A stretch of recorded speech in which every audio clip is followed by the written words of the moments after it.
ఇక్కడ తను ఒంటరిగా ఉంది కాబట్టి తనకి ఈ అఘోరి లాంటి వ్యక్తి తోడవ్వాలనుకొని తన ఆలోచన చేసిందా, లేకుంటే తనే వచ్చి అఘోరి అంటే ఇప్పుడు చెప్పబడుతున్న ఈ శ్రీనివాసే వచ్చి నేను తోడుంటానని చెప్పి తన దగ్గరికి వెళ్ళాడా? అంటే వీళ్ళిద్దరి మధ్య పరిచయం ఎలా ఏర్పడింది? పరిచయం చూడండి, కమ్యూనికేషన్ ఈయన గారు తిరుగుతూ ఉన్నాడు, ఎక్కడెక్కడో ప్రాంతాల్లో తిరుగుతూ ఉండడం చేత ఈ అమ్మాయి కూడా సాధన నేర్పిస్తా అని తీసుకెళ్ళాడు. ఇది విషయం గమనించాల్సిన విషయం, ప్రేక్షకులందరూ తెలియాల్సింది ఏంటంటే సాధన అని అంటే చూడండి మీరు అన్నట్టుగా అఘోర పూజలు తాంత్రిక శక్తుల పూజలు కాదు, దైవాధీనమైన పూజలు ఏదైనా చేసుకోవచ్చు. అలాంటివి నేర్పిస్తాను అన్నప్పుడు ఈయన గారి వేషాధారణ చూసి అట్రాక్షన్ అయింది, నా అమ్మాయి కూడా ఓపెన్గా చెప్పింది కదా. ఇప్పుడు దానికి ఈయనేం చేశాడు, వ్యక్తిగతమైన విషయాలు ఇద్దరు కూర్చొని పర్సనల్ లైఫ్ అంతా మాట్లాడుకొని శ్రీనివాస్ గా చెప్పబడుతున్న ఈ అఘోరి ఆ మహిళ దగ్గరికి వెళ్ళారా, లేకుంటే మహిళ ఈ ఇద్దరు ఇంటరాక్షన్ మహిళ అప్రోచ్ అయింది, మహిళ దగ్గరికి ఈయన అప్రోచ్ అయ్యాడు. ఈ విధంగా వీళ్ళిద్దరిది నడిచింది. నడిచిన తర్వాత శ్రీనివాస్ ఏంటంటే వెళ్ళే తరుణం మధ్యప్రదేశ్కి వెళ్తున్నాను అన్న ఆలోచనకి తాళి కట్టి నేను మళ్ళీ వస్తాను మళ్ళీ ఉంటాను ఇక పైన మన ఇద్దరం భార్యాభర్తలం అన్న రుజువు చేసుకొని వెళ్ళిండు. ఇప్పుడు ఆమె డిక్లరేషన్ ఫొటోస్ అన్నీ ఆయన గారి ఐఫోన్లో ఉన్నాయని చెప్పింది, శ్రీనివాస్ ఐఫోన్లో ఉన్నాయని క్లారిటీగా చెప్పింది. ఆయన కూడా దానికి నేను ఫోన్లో వాడను తీయను అని అన్నాడు. తర్వాత నేను 2 ఫొటోస్ రిలీజ్ చేయించాను. తర్వాత ఇద్దరి మధ్యలో ఉన్న కమ్యూనికేషన్ ఆడియో కాల్ ఒకటి బయటకు వచ్చింది. ఇన్ని వచ్చిన తర్వాత శ్రీనివాస్ ఏమని అన్నాడు, అదే రోజు సాయంత్రం ఈ అమ్మాయి రాగానే పెళ్లి చేసుకున్నాడు. ఇప్పుడు నీకు డైరెక్ట్గా వచ్చి నువ్వు విత్ ప్రూఫ్ నేను కాదు ఇదని చెప్పమని చెప్పి నేను అడుగుతుంది కూడా ఇప్పుడు కూడా ఏంటంటే ఛానల్ వల్ల నేను ఎలా డాక్యుమెంట్ ప్రొవైడ్ చేస్తున్నాను, నువ్వు అలా ప్రొవైడ్ చేయొచ్చు కదా శ్రీనివాస్ వచ్చి ప్రత్యక్షంగా. తను నార్మల్ పర్సన్ అయితే కాదు. ఇప్పుడు వర్షిణి అంటే ఒక అమ్మాయి తను మైండ్ మెచ్యూర్ కాలేదేమో ఆరోపణలు ఉన్నాయి, సైకాలజిస్ట్ గారు మనం మాట్లాడదాంతో పాటు కూడా. సో నేను ఏమంటున్నానంటే వర్షిణి అంటే ఏదో మోసపోయింది, పేరెంట్స్ దగ్గర వాళ్ళ పేరెంట్స్ కూడా ఫస్ట్ ఆహ్వానించారు, అంతవరకు బాగానే ఉంది. ఇక్కడ తను ఒక అడ్వకేట్ మెచ్యూర్డ్గా ఉన్నారు, చాలా బాగా మాట్లాడుతున్నారు. తను అఘోరి మాటలకు అట్రాక్ట్ అవ్వడం ఏంటి? ఒక అబ్బాయి పోయి మాట్లాడితే తను వేధిస్తున్నారని చెప్పి కేసులు పెట్టి పోలీస్ స్టేషన్కి ఇచ్చే అవకాశం ఉంటుంది. అటువంటిది ఒక వ్యక్తి వస్తే అంత ఈజీగా మాట్లాడే అవకాశం కల్పించిందా? అడ్వకేట్ కంటే ముందు ఆవిడ ఆడది స్వామి.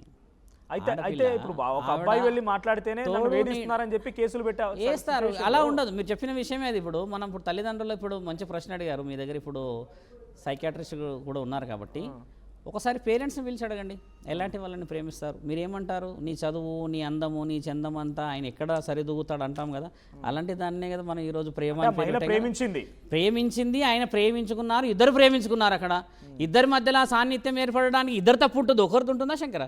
ఈయన గారు మహాపతివతనం, మరి ఈయన గారు ప్రేమించింది అనగానే మరి ప్రేమను ఎందుకు ఒప్పుకోవాలి? మరి ఈయన అఘోరే కదా, ఈయన గారు సాధన లక్ష్యంలోనే ఉన్నాడుగా. మరి నేను బ్రహ్మ విష్ణు పరమేశ్వరుడు అన్నప్పుడు నా బిడ్డ అని అనుకోవచ్చు కదా, బిడ్డ అన్నప్పుడు రుద్రాక్షమాల వేయవచ్చు కదా, ఇంకా తులసిమాల వేయచ్చు కదా.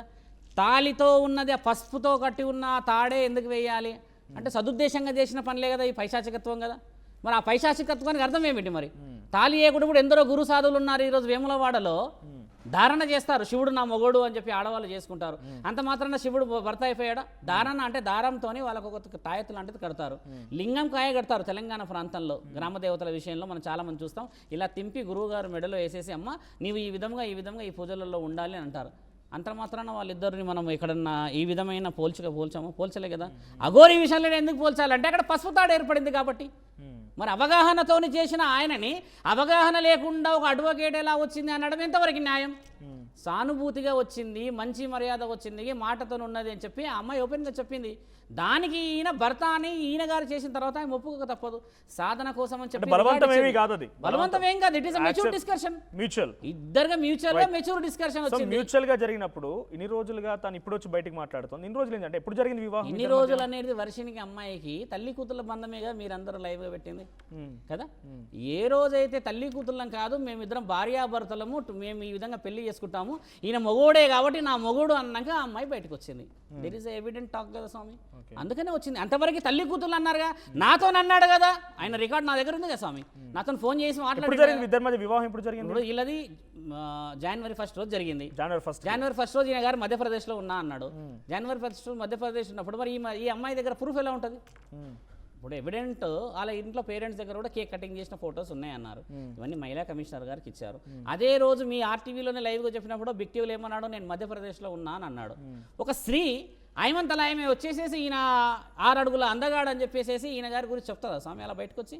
ఇప్పుడు చాలామంది ఏమడుగుతున్నారంటే అమ్మాయి కరెక్టే ఉండవచ్చును, కానీ the way of providing documentation కొంచెం ఆలోచన లేదు స్వామి, చేయండి అని అంటే మహిళా కమిషనర్ గారు తీసుకున్నారు, అడ్వకేట్ గారు తీసుకున్నారు, కొంతమంది ఛానల్కి ప్రొవైడ్ చేసాము. అందరికీ విచ్చలవిడిగా ప్రొవైడ్ చేయడానికి ఎందుకు లేదంటే ఆమెకి ఊర్లో కొన్ని రిస్ట్రిక్షన్స్ ఉన్నాయి.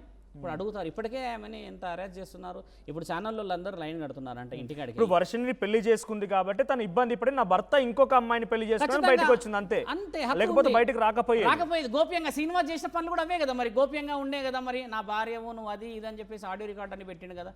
ఇద్దరి మధ్యలో ఒక విషయం అయితే జరిగింది కదా ఒక 4 months నుంచి. ఇదే విషయం ఆర్టీవీ అఘోరిని అడిగినప్పుడు, శ్రీనివాస్ని అడిగినప్పుడు, నేను నా వర్షన్ మాత్రమే అక్కడ మెసేజ్లో ఉంది కానీ తన వర్షన్ ఏం లేదు, తను మద్యం సేవించుతూ మద్యానికి అలవాటు అయిపోయింది, నేను చచ్చిపోతానని చెప్పి డిప్రెషన్లో ఉంటే నేను తనని కాపాడాని రకంగా మాట్లాడని చెప్పి అంటుంది. కాపాడండి కదా, కాపాడిన వాడు ఎందుకు మరి చట్టపరంగా వచ్చి రావట్లేదు ఇక్కడికి?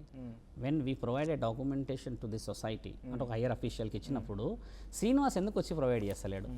ఇప్పుడు మీరు అన్నట్టుగా ఆమె డిప్రెషన్లో ఉన్నప్పుడు 3,60,000 ఇచ్చి, కాలభైరవుడు విగ్రహం ఇచ్చి, మెడలో తాళ్ళిచ్చి, రాత్రంతా మద్యం మత్తులో ఫైనాన్షియల్ ట్రాన్సాక్షన్ ఆ అమ్మాయి శరీరాన్ని అంతా ఇబ్బంది పెట్టడం ఎంతవరకు న్యాయం?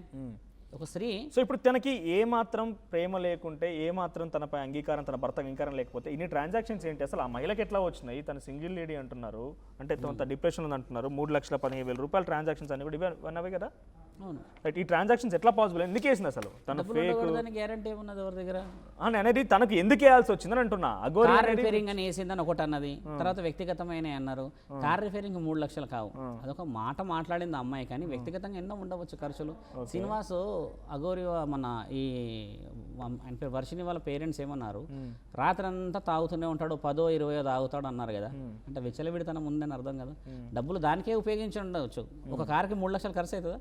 రిపేరింగ్ అయితే కాదు కదా స్వామి. సరే, తన విచ్చలవిడితనానికి మహిళ కూడా డబ్బులు సహకరించి వేసింది, మంచిగా వేసిందని వేసింది, కానీ ఆయన విచ్చలవిడితనంగా ఉపయోగించుండొచ్చు కదా. ఈవిడ అవసరానికి ఇప్పుడు ఎక్కడో దూరం ఉన్నాడు కాబట్టి వీళ్ళిద్దరి మధ్యలో స్థలానికి సంబంధించిన, ఆశ్రమానికి సంబంధించిన ట్రాన్సాక్షన్ కూడా అయ్యింది. ఎట్లా ఏర్పాట్లు చేశారా?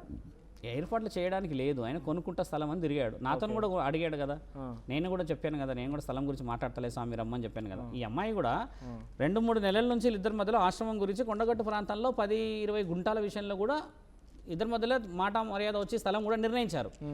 ఆ విషయంలో కూడా శ్రీనివాస్ ముందుకు వచ్చాడు, నేను కొనుక్కుంటాను, చేస్తాను, ఆశ్రమం కట్టుకుంటాను, చూయించండి అన్నప్పుడు కూడా వీళ్ళిద్దరి మధ్యలో కమ్యూనికేషన్లో ఆయన దూరపు ప్రయాణంలో పోతున్నప్పుడు డీజిల్కే కానీ ఖర్చులకే కానీ దేనికైనా కూడా తాళి కట్టినప్పుడు ఒక గురు సాన్నిధ్యంలో ఉన్నాడు అని చెప్పినప్పుడు ఇవ్వడానికి ఆమెకు రైట్స్ ఉన్నాయా లేవా? తాగడానికి అని చెప్పి ఏదైనా భార్య వేస్తుందా స్వామి డబ్బులు? వేస్తుందా? ఏదో కదా. ఏ ఖర్చులకైనా భర్త మరి దూరం ఉన్నాడానో, లేకపోతే భర్తని పక్కన పెడదాం, ఎల్లూరు శ్రీనివాస్ స్నేహితుడు అనుకుని అంత వేసిండొచ్చు కదా. అలా వేసిన తర్వాత ఇప్పుడు ఎల్లూరు శ్రీనివాస్ అనేది ఏమి, దానికి నా కార్ రిపేరింగ్ కాదు, నేను ఇలా చేయలేదు, నేను అలా చేయలేను అని అంటే 3 లక్షల విషయం ఒక స్త్రీ వచ్చేసి ఆయన దగ్గర ఇప్పుడు ఏమున్నదని చెప్పేసి అడగడానికి ముందుకు వచ్చింది. వర్షిని వచ్చిన తర్వాతనే వచ్చింది కదా, అంత ముందుకు రాలేదు కదా స్వామి. ఎగ్జాక్ట్గా వర్షిని సాటర్డే రోజు పెళ్ళి అని అంటే మండే రోజు అమ్మాయి వచ్చింది, అంటే మీడియా ముందుకు వచ్చి డీటెయిల్గా నేను చెప్పిన విషయాలు, అంటే ఇవన్నీ ఓపెన్గా జరిగిన డిస్కషన్ కదా స్వామి. మరి అక్కడ మరి శ్రీనివాస్ ఎందుకు ప్రొవైడ్ చేయట్లేదు ఇలా డాక్యుమెంట్స్ అన్ని? మొబైల్స్ అన్ని ఇలా మొబైల్ మీ ముందు ఆర్టీవీలో పడేయచ్చు కదా, నా మొబైల్ తీసుకోండి ట్రాకింగ్, ఎందుకు స్విచ్ ఆఫ్ పెట్టుకుంటున్నాడు మరి శ్రీనివాస్ మొబైల్? అంటే వర్షిని తీసుకెళ్ళి కూడా సుమారుగా ఆయనతో పాటుగా 10-15 రోజులు ట్రావెల్ చేయించాడు. అంతకంటే ముందు వర్షిని వాళ్ళ ఇంట్లో ఉన్నాడు. ఎక్కడ చూసినా ఒక హై టెన్షన్, పోలీసులు, అరెస్టులు, నానా హైడ్రామా, మనం కూడా చాలాసార్లు మాట్లాడుకున్నాం.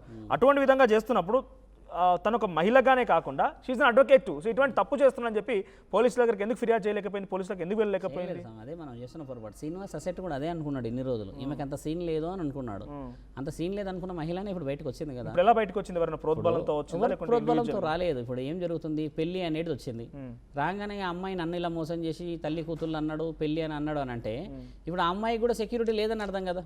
ఇప్పుడు ఆయన ఏం చెప్పిండు, ఆశ్రమం కట్టుకొని ఇక్కడే ఉందాము, ఇక్కడే చూసుకుందాం, మంచి చెడులు అన్ని మర్యాదలు చెప్పుకుంటూ వచ్చిన వ్యక్తి సడన్ గా ఆ విధమైన వేషాధారణతో కనబడినప్పుడు ఆవిడ రియాక్ట్ కావాలా వద్దా? అప్పుడు ఆవిడ రియాక్ట్ కాకపోతేనే మీరు అన్నట్టుగా ఆ అమ్మాయికి చలనం లేదు అని అర్థం. ప్రపంచంలో ఏ మూల ఏ క్షణం ఏం జరుగుతుందో వేగంగా తెలుసుకోవడానికి తొలి వెలుగు వాట్సాప్ ఛానల్ని ఫాలో చేయండి.